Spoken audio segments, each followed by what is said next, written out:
And he says to his dad, "Guess what, Dad? I have a part in the play." His dad says, "Well, that's great, Stanley. What part do you have?" And he says, "Well, I played the part of a husband." "Well, that's wonderful, son. Keep up the good work, and one of these days you'll have a speaking role."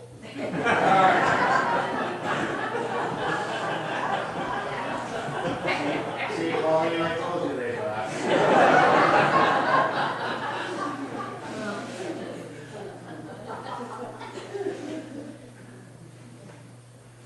Well, great gospel today, I'll tell you.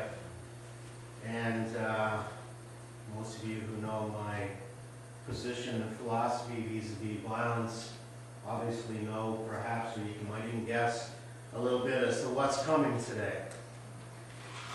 But you know what?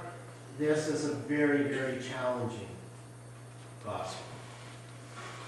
We've heard of the Beatitudes and what is offered in that respect. We can try and work to live up to that, and that's wonderful. But this gospel is tough. Love your enemies. Turn the other cheek. We have grown up in a world, certainly in a society, where that's quite contrary to what we normally think. And yet, Jesus is telling us, you know what, you have to. Now, just a quick historical lesson regarding some of that. Turn the other cheek. Well, in the Middle East, or in the Arabic world, the right hand is usually the hand that you would do everything with. So if you smack the person, they turn the other cheek, you have to hit them with your left hand. And that, of course, is a very insulting hand to use. So you're kind of flipping it back onto the person who has caused the violence. And in terms of the tunic,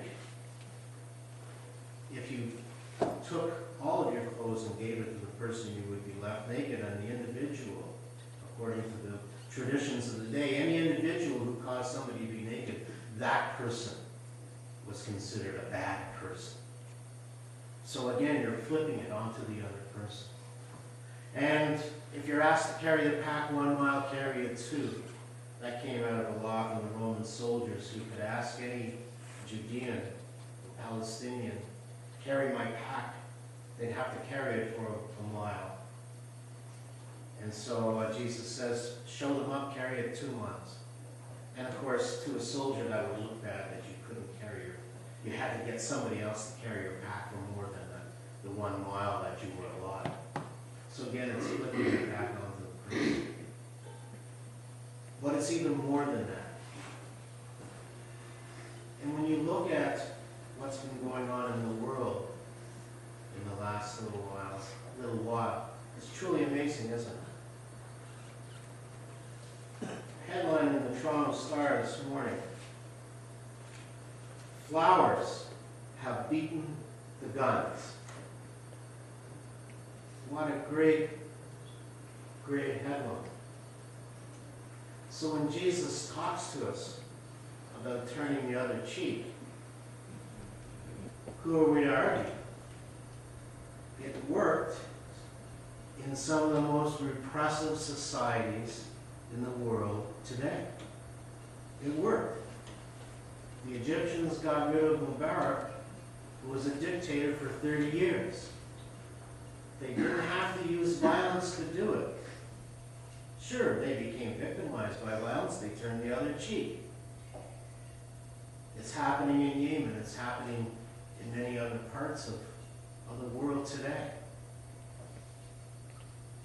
So if we consistently work at that message of nonviolence and don't underestimate the power of prayer in all of this, the people in the square in Cairo, there were a mixture of Muslims, Sunni and Shia, Coptic Christians. They were all there, and they prayed in each their own way. And it was men and women and children. And a lot of the inspiration behind it, young people were this vibrant movement of nonviolence. Gandhi and King must be up in heaven, jumping for joy. Just imagine if Martin Luther King were around today, how he would describe what's going on. And if you contrast that with the alternative, for example, one government in the world sought a regime change in Iraq and invaded the country. And the country's been destabilized since. There have been countless deaths. And I don't know when it's going to end. So you have a violent alternative, which didn't work and isn't working. And you have the peaceful alternative, which has been working. I'm not going to say everything's going to be perfectly better. It's human beings. Of course there's going to be struggles along the way. But that's the message Jesus gives us. And if we turn around and say, well, yeah, that may be fine, but what are you contradicting Jesus? We're saying to God, that may work well for you, but in the real life, let me tell you, it doesn't work that way. We're going to say that to God? Kind of strange. And how difficult is it for us to forgive our enemies? If you recall, it's within maybe the last year, maybe 2 years. When you get to the age 60, things get a little blurred. The last couple of years, let's say. Down in Pennsylvania, I believe it was, a gunman walked into a school and shot some kids at the school and killed members of one of the families or some of the families. It was in an Amish community. And how did the community respond? They forgave the gunman. They forgave him. They didn't go screaming for the death penalty or any of that other stuff. They forgave the gunman. So if you want to personalize this and say, oh yeah, that's all right philosophically, but in reality, well, there's the reality. You know what? They asked him, how can you forgive this guy? And they said, well, we're Christians. That's what we do. And we don't know why this happened, but we're forgiving this guy. And it's kind of interesting, because worldwide, that story was carried. Everybody knew about this. Suddenly, this message of turn the other cheek and forgiveness made headlines throughout the world. What a great, great miracle that was. It came at a heck of a cross, but nevertheless a great miracle. So the challenge is to us when we say we want to live the Gospels. And notice I'm saying we, because I'm in this too. When we want to live the Gospels, we've got to accept this message and really work at it. And I don't think I read this morning where it says, and Jesus said, this will be easy. It doesn't say that. It's going to be tough. It's hard to do. But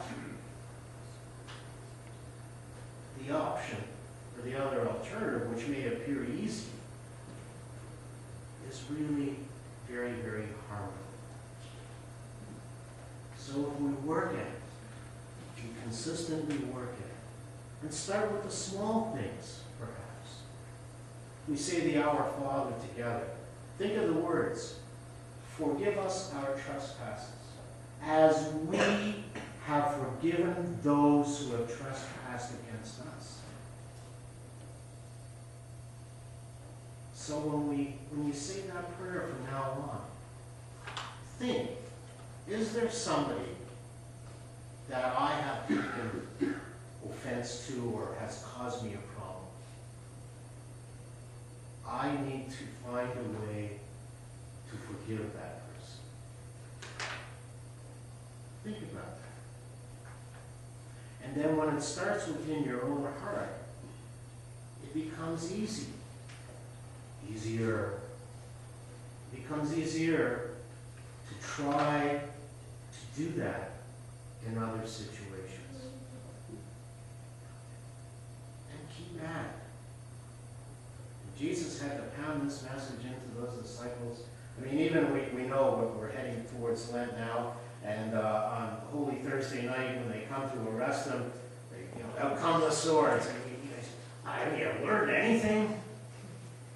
For 3 years I've been nonviolence. And what do? You take out the sword and cut that guy's ear off. Think of the frustration. And you know what? That's there because it tells us as humans, along the way, we're going to fall off. We'll climb back on and keep at it. Because it works. And again, where'd my newspaper go here? Flowers have beaten the guns. Boy, I tell you, when I saw this newspaper headline this morning, I was ecstatic. It's like the Toronto Star wrote it for me. Because it fit right in terms of what I was going to say. So God really bailed me out there this morning. But it's a great, great message. John Lennon says, give peace a chance. All we're saying is give peace a chance. Give it a chance. What the heck? The alternative isn't that great. Somebody put out a song, give war a chance. How many people, what the heck kind of song is that? Right? Give peace a chance. All we're saying